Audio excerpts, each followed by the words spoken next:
Hi everyone, a very warm and happy good morning to you all. UPSC mains answer writing practice में हम आज GS 1 का थोड़ा सा स्पेस में चलते हैं. नाउ सी जो हम स्पेस मिशंस पढ़ते हैं, चाहे वो नासा का हो, चाहे इसरो का हो, चाहे ईएसए का हो, जाक्सा का हो, ये सारे जो मिशंस हैं ये वी थिंक मोस्टली कि ये सब तो प्रीलिम्स में आता होगा, but that's not true. UPSC is asking about these interplanetary missions into mains also. तो आप अगर कोई भी मिशन जैसे पढ़ते हो, जैसे अगर वॉयेजर के बारे में पढ़ रहे हो, या फिर अगर आप ज्यूस नया मिशन जाएगा जुपिटर की आईसी मून्स पे, आप अगर इन तरह के मिशंस के बारे में पढ़ते हो, देन मेक श्योर कि आप उसको मेंस के पॉइंट ऑफ व्यू से भी पढ़ो, because these are very simple data, बहुत सिंपल डेटा है. बट द पॉइंट इज कि सडनली अगर इस तरीके से आपने कुछ पढ़ा नहीं है कंसोलिडेट करके, and then suddenly if it comes in the question, तो आप थोड़ा सा हक पका जाओगे. तो बेटर है कि हम उसको पहले से ही तैयार करके रखें. तो दैट इज़ वाई अगर आप इस तरह की मिशंस पढ़ते हो, देन बी प्रिपेयर्ड कि UPSC is asking this kind of questions into the mains also. Let's have a look at the question. 2017 में क्वेश्चन आया था जूनो मिशन के बारे में. अभी जूनो मिशन ऐसा है, नाम से ही पता चल रहा है कि जुपिटर के ऊपर होगा, बट इसका क्या आगे देखो. How does the Juno mission of NASA help to understand the origin and evolution of earth. अभी एक बार के लिए लेट्स जस्ट थिंक कि आपको इस क्वेश्चन का आंसर नहीं आता है, आपको नहीं पता कि जूनो मिशन नासा की जो नासा का मिशन है वो कैसे अर्थ के ओरिजिन एंड इवोल्यूशन को अंडरस्टैंड करेगा. भूल जाओ, आपको नहीं आता. आपको बस इतना पता है कि ये जुपिटर पे जाएगा, और आपको थोड़ा बहुत प्लैनेट्स की इवोल्यूशन के बारे में पता है. लेट्स जस्ट सी कि हम इसको कैसे अटेम्प्ट करेंगे. द फर्स्ट पॉइंट इज कि अगर हम कोई भी मिशन इंटर स्पेस किसी दूसरे प्लेनेट पे भेजते हैं, तो हम 2-4 चीज़ें इंश्योर करते हैं कि एक तो उसके सैटेलाइट्स को वो कवर करे, और दूसरा क्योंकि ये जो मिशंस होते हैं बहुत महंगे होते हैं, बहुत टाइम बाद जाते हैं, तो इनमें हमेशा ये कोशिश होती है कि हर एक चीज़ को कवर करा जाए. लेट्स अंडरस्टैंड कि अर्थ के ओरिजिन एंड इवोल्यूशन के लिए हमको क्या चाहिए. अर्थ का जो ओरिजिन हुआ था वो हुआ था जब सोलर सिस्टम का ओरिजिन हुआ था. सोलर सिस्टम का ओरिजिन कैसे हुआ था? उसको क्या देखो, दिमाग से बिल्कुल ऐसे अटक गया है. एक नेबुलर होता है, एक नेबुला होता है, एक गेशियर नेबुला होता है, गेशियस नेबुला होता है. तो वो क्या होता है कि एक ही डायरेक्शन के अंदर इस तरीके से मूव करता है because of some gravitational forces. When it is moving in one particular direction, तो आपको एक छोटा सा एग्जांपल दूँ. मैं आपको बता रही हूँ कि अर्थ का ओरिजिन कैसे हुआ है, कैसे इवॉल्व हुई है, सो दैट यू, चाहे ये क्वेश्चन बाद में वीनस के लिए आए, चाहे ये क्वेश्चन बाद में प्लूटो के लिए आए, मार्स के लिए आए, किसी के भी लिए आए, आपको ये बेसिक अंडरस्टैंडिंग रहेगी कि मुझको इसमें क्या लिखना है. So I am just explaining you कि कैसे अर्थ का ओरिजिन एंड इवोल्यूशन हुआ है. तो ये जो एक नेबुलर गैसियस होता है, ये जो नेबुला होता है, ये क्या करता है, इट्स अ गैस का गोला मान लो. इसके अंदर छोटे बड़े मटेरियल्स होते हैं. तो 1-2 फंडे समझो आप. जैसे आपने एक बड़ी सी प्लेट ली, जैसे थाली ले लो, प्लेट ले लो, उसमें आप डिफरेंट डेंसिटी के या डिफरेंट साइज के कुछ मिट्टी के कण डाल दो. एक छोटी बारीक मिट्टी, एक थोड़ा बड़ा कंकर, उससे बड़ा कंकर, इस तरीके से डाल दो, और इस प्लेट को एक ही डायरेक्शन में रख के ऐसे घुमाओ जोर से. ऐसे हम बोलते हैं ना, इसे स्पिन कर दिया, उसको स्पिन कर दो. जब आप स्पिन करोगे, व्हाट यू विल सी कि इसमें जो बड़े पत्थर थे वो तो सेंटर में आ गए, और जो छोटी बारीक मिट्टी के कण थे वो कॉर्नर पे आना स्टार्ट हो गए. थोड़ा सा स्ट्रेटिफिकेशन हो गया है उसके अंदर, ठीक है. बड़े बड़े पत्थर एक साथ आ गए, उससे छोटे वाले पत्थर साथ आ गए, उससे छोटे वाले पत्थर साथ आ गए. तो ये क्यों हुआ? जब आपने उसको रोटेट करा तो एक सेंट्रीफ्यूगल फोर्स लगा. And also so similarly when it was rotating, तो रोटेशन में क्या हुआ, जो बड़ी डेंसिटी के पत्थर थे वो आपस में टकराते गए, कंसोलिडेट मतलब आपस में मिलते गए, जुड़ते गए. तो इससे क्या हुआ, देखो सबसे पहले तो कोर बनी. एक कोर के अंदर क्या हुआ, फिशन होना स्टार्ट हो गया. हाइड्रोजन एंड हीलियम की वजह से ये काफ़ी, ये इट्स लाइक स्टार्टेड बर्निंग, अपनी खुद की एनर्जी इमिट करने लग गई है. आफ्टर दैट ये काफ़ी हेवी ग्रेविटी का हो गया. तो इसने क्या करा कि जो हेवी मटेरियल था इसको अपने आसपास इस तरीके से ये एक अक्रेशन डिस्क में घूमते रहे, और ये प्लैनेट्स जो है धीरे धीरे बनना स्टार्ट हो गए. तो अंदर वाले प्लेनेट आप देखोगे ना, inner and outer planet, asteroid belt के इंदर वाले प्लेनेट, जो हमारा मरकरी हो गया, मार्स हो गया, विनस हो गया, अर्थ हो गया, ये 4 प्लेनेट हमारे सॉलिड प्लेनेट्स कहे जाते हैं. आउटर प्लेनेट हो गए जो एस्ट्रॉइड बेल्ट के उस तरफ है, जैसे कि जुपिटर हो गया हमारा, सैटर्न हो गया हमारा, नेपच्यून हो गया, ये सारे गैसियस प्लेनेट्स कहे जाते हैं. इनको गैसियस प्लेनेट क्यों बोलते हैं? क्योंकि ये गैस के गोले हैं, बहुत बड़े बड़े गैस के गोले हैं. इनके अंदर जैसे अर्थ सॉलिड है, मार्स सॉलिड है, इस तरह का सॉलिड आई थिंक नहीं होता है इनके अंदर. सो व्हाट इज हैपनिंग कि ये इवोल्यूशन हो गया ना. ये जो बड़े बड़े पत्थर जो घूमते रहे अक्रेशन डिस्क के अंदर, आपस में कंसोलिडेट होते रहे, और ये एक ही रोटेशन में घूमते रहे. सो इसीलिए अगर आप देखोगे तो जितने भी प्लैनेट्स हैं, सारे प्लैनेट एक ही डायरेक्शन में सूर्य के चारों तरफ चक्कर लगा रहे हैं। एक्सिस उनका डिफरेंट हो सकता है लेकिन डायरेक्शन उनकी सूर्य का चक्कर लगाने की एक ही होती है। Now that is it, then comes that is the origin of the earth. ठीक है, तो अर्थ बन गई। अब बात करते हैं इवोल्यूशन ऑफ द अर्थ की। इवोल्यूशन मतलब धीरे धीरे कैसे बनी। तो अर्थ जब बनी तो क्या हुआ कि जो बड़े बड़े पत्थर थे इस तरीके से, जो एस्ट्रॉइड अभी हमको दिखते हैं ना, एक जमाने में बड़े बड़े एस्ट्रॉइड थे, वो सब आपस में टकराए तो ऐसे जुड़ गए, मेल्ट होके आपस में अटैच हो गए, इस तरीके से बड़े पत्थर बनते रहे।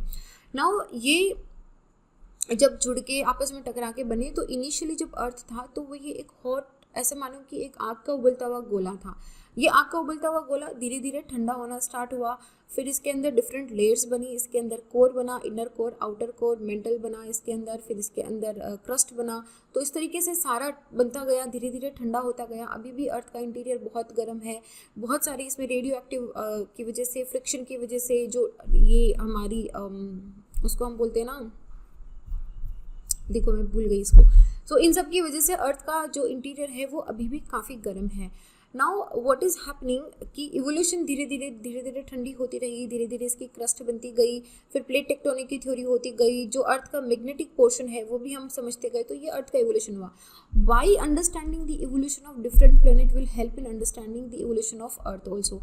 सारे प्लेनेट एक ही टाइम पे फॉर्म हुए हैं, ऑलमोस्ट एक ही टाइम पे, मतलब एग्जैक्टली नहीं, मैं बता रही हूँ कि उसी टाइम लाइन के आसपास में सारे प्लेनेट फॉर्म हुए हैं। तो जिस तरीके से अर्थ इवॉल्व हुई है उसी तरीके से डिफरेंट प्लैनेट्स भी इवॉल्व हुए हैं। तो अगर हम उनके बारे में पता कर लेते हैं कि उनका मैग्नेटिज्म कैसा है, उनका ग्रेविटी कैसा है, उनका सरफेस कैसा है, उनके जो, हम तो क्या ह्यूमंस आ गए यहाँ पे। Now humans have started modifying everything. हमने जो हमारा यहाँ पे गैसियस कॉन्सेंट्रेशन है उसको चेंज करना स्टार्ट कर दिया है, लैंड फॉर्म्स पे इरोजन ज़्यादा होना स्टार्ट हो गया है, we started changing it. But ये जो प्लेनेट है यहाँ पे किसी तरह की लाइफ नहीं है, ठीक है। तो यहाँ पे जो एनवायरनमेंट है वो नेचुरली अनचेंज्ड है, जो नेचुरल प्रोसेस से चेंज हो रहा है उसी प्रोसेस से चेंज हो रहा है, बाकी कोई ह्यूमन या कोई एलियन इंटरवेंशन नहीं है।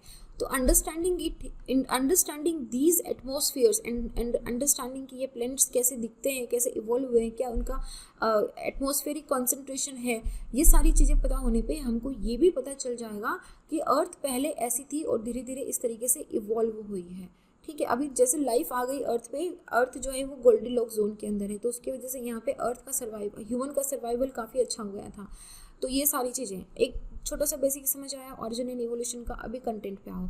तो यूएसए की नासा जो है, इन्होंने जूनो मिशन भेजा था ताकि ये जुपिटर पे क्या स्टडी कर सके, जुपिटर का टेम्परेचर कितना है, जुपिटर पे क्लाउड कैसे हैं, वाटर कॉम्पोजिशन कैसा है, gravity and magnetic field and उसकी बाकी प्रॉपर्टीज़ कैसी हैं, ये सारी चीज़ें स्टडी करना। अब इन सारी चीज़ों को अर्थ से लिंक करो। टेम्परेचर, पहले अर्थ भी बहुत गर्म थी, अभी धीरे धीरे ठंडा होना स्टार्ट हुई है, अभी फिर से गर्म होना स्टार्ट हो गई है। क्लाउड कैसे फॉर्म होता है, किन गैसों से क्लाउड बना हुआ है, वाटर कॉम्पोजिशन कैसा है, हम तो यहाँ पे H2O का पानी पीते हैं, वहाँ पे water composition heavy water composition है या क्या है, ग्रेविटेशनल एंड मैग्नेटिक फील्ड कैसे हैं।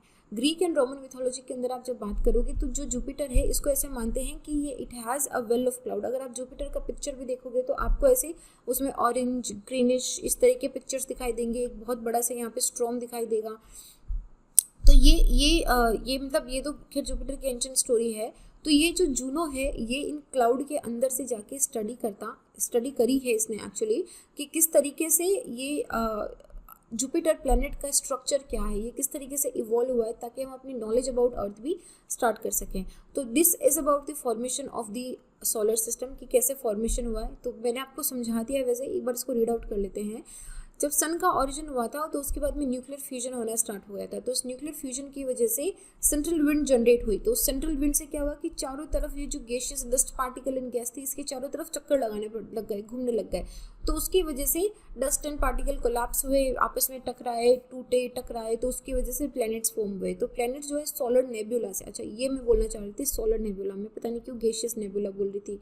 एनीहू, सो ये जो इनर नेबुला में जो बने वो सॉलिड प्लैनेट बने, ठीक है। They were too hot to hold the gas, क्यों? क्योंकि वो सन के बहुत पास में थे, है ना। तो that is why they have core, mental and atmosphere. जो आउटर सोलर नेबुला जो अपने गैसियस बने उनका टेम्परेचर बहुत कम था, क्यों? क्योंकि वो सन से बहुत दूर है। तो उनका टेम्परेचर जब कम था तो वो क्या करे कि उन्होंने गैसेस को अक्यूमुलेट कर लिया।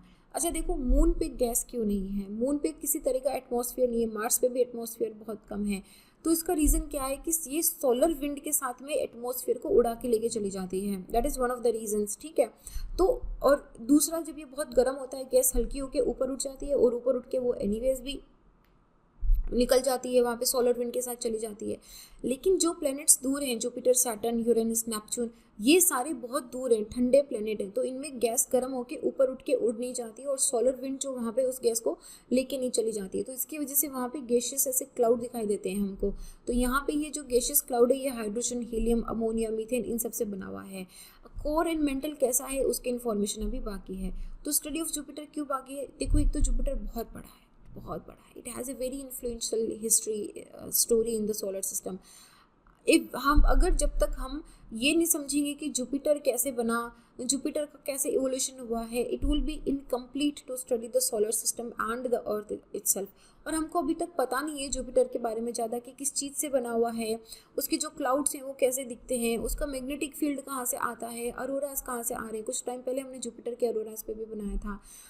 If we understand the beginning कि किस तरीके से ये जो जायंट प्लेनेट लाइक जुपिटर है वो बना, ये किस तरीके से अपने अर्ली टाइम के प्रोसेस के अंदर these planets were assembled very early in the process, क्योंकि because before their young star had a chance to absorb and blow away the light gases into the huge clouds, उससे पहले ये बन गए। तो ये जाइंट प्लैनेट्स है ना, they also have a very big role in the planet formation, क्योंकि उनके जो ह्यूज मासेस थे ना, they allow them to shape the orbit. ये अपनी ऑर्बिट में घूमते रहे तो हर जगह से ग्रेविटेशनल फोर्स वर्क करता रहा।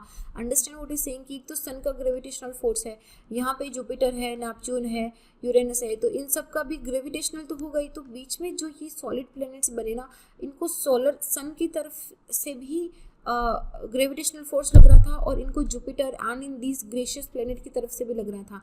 तो उनका जो ऑर्बिट है वो पूरा बना, तो इसीलिए बोला गया है कि they have a big role in the planet formation. उसके बाद ऑल्दो अगर हम पूरे if you have pieced together कि पूरा जुपिटर का ओरिजिन कैसे हुआ है, तो किस तरीके से जुपिटर का इवोल्यूशन हुआ है, अभी जो करंट ऑर्बिट है वो कैसे बनी है, तो अगर हम ये सारे एविडेंस ले लेते हैं तो हमको ये भी एविडेंस मिल जाएगा कि क्या सन की कुड हैव फार्दर, क्या ये पहले सन से बहुत दूर था बिफोर माइग्रेटिंग इनवर्ड, क्या ये बहुत दूर था जो अब धीरे धीरे ये सन की तरफ खिसकना स्टार्ट हो गया है। क्योंकि जुपिटर ऑलमोस्ट उसी टाइम बना जब सन बन गया था, क्योंकि इसके केमिकल कॉम्पोजिशंस बड़े सिमिलर हैं सन के साथ में। जुपिटर में बहुत हैवी एलिमेंट्स हैं जैसे कि carbon and nitrogen, they have heavier element than sun also. तो जितनी भी कंपीटिंग फॉर्मेशन की थ्योरीज आती है वो डिफरेंट प्रोडिक्शन लेके आती है, प्रेडिक्शंस लेके आती है जुपिटर की कोर के बारे में, जुपिटर के कंटेंट के बारे में। तो अगर हम जुपिटर की कोर, उसके मेंटल के बारे में स्टडी करते हैं तो हमको काफ़ी सारी चीज़ें पता चलेगी कि कैसे इवॉल्व हुआ है।